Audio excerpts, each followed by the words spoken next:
LGBT inclusive education means that in early years, primary and secondary, children are able to access resources, lessons, representation of LGBT plus lives. It also means supporting parents and carers that are LGBT plus and making sure that our settings and our schools are welcoming places for them. I think on the curriculum level, on a personal level, on a personal support and guidance level, I think it's opened a huge door. It's not about slotting, it's not about sex education, it's about paying attention to and recognising LGBT people who have done so much for this country, for this society throughout the world, and how we embed that into our teaching, like Alan Turing within maths, Sally Ride when we're looking at STEM. It's been a journey which we are still at the beginning of. When I first entered teaching, there was absolutely no mention of any LGBT issues or of any LGBT people within school. It wasn't until 2013 and I started attending the EIS LGBT conferences. It opened up a completely new world for me in that we heard from Jordan Daly at Ty on his very first conference, that very angry young man who wouldn't talk to the teachers, who now sees us as his allies. They placed teachers' voices at the heart of their planning and had lesson plans and resources built around what teachers needed in the classroom to make sure it was as effective as possible.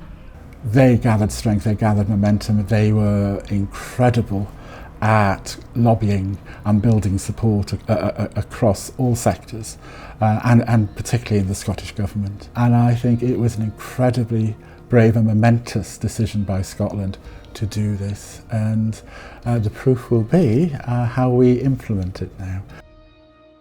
I've had a positive response from the children who are very accepting.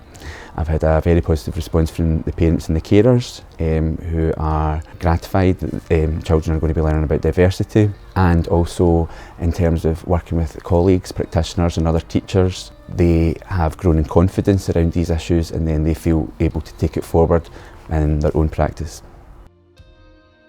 And I think it depends on the school you're in, how far you go with that. Because if it's not on a school development plan, and this goes back to our history, you're reticent to come out with some things. So that's why I embed it in my teaching. This morning we were talking about Pride, because that's what we were doing at the weekend. One of the kids was at it, saw us. I said, I saw you. And then I asked her, what were you marching for? I don't know. So we had this wonderful discussion about equality and human rights and how we talk to people and accepting.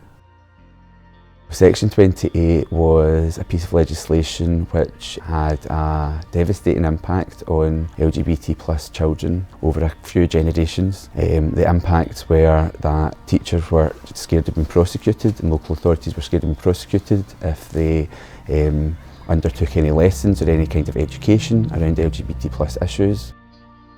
I went into education in 1992 and Section 28 wasn't even mentioned. But neither was the words lesbian, gay or bi. It just was not mentioned at all. It prevented the use of local authority money being spent in local authority financed institutions on promoting homosexual lifestyles as being of equal value to heterosexual lifestyles. It meant there was no visibility or representation or any role models during primary or in secondary either. And the only time issues around LGBT stuff were really discussed would be in the playground, where there were elements of bullying, of gender policing, of very negative connotations surrounding LGBT plus existence. It was lonely and it was terrifying, and I had many friends who decided not to be open because they were scared.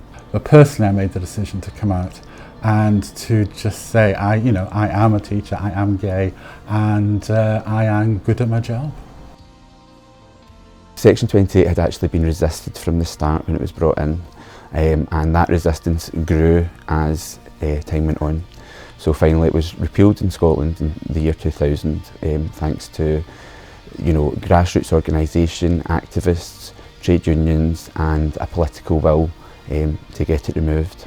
And that's when you start to realise how insidious and how hateful Section 28 was for everybody, and the effects are still being felt today. I have been teaching 38 years and I can remember being frightened at the beginning of my career.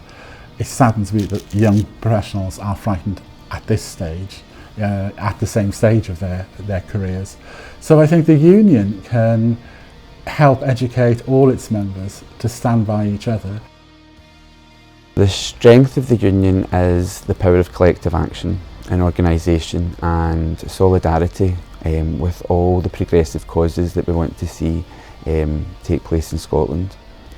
What we need to focus on is that Section 28 has gone away, but it's only through collective action and being part of a trade union that we can ever resist the rollback of certain rights for LGBT+ people across society, not just in education.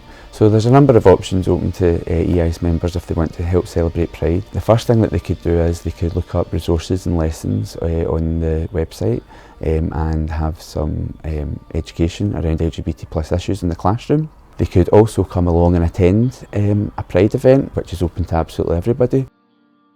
The single voice is a whisper, but when you are many voices in a union, it's a roar.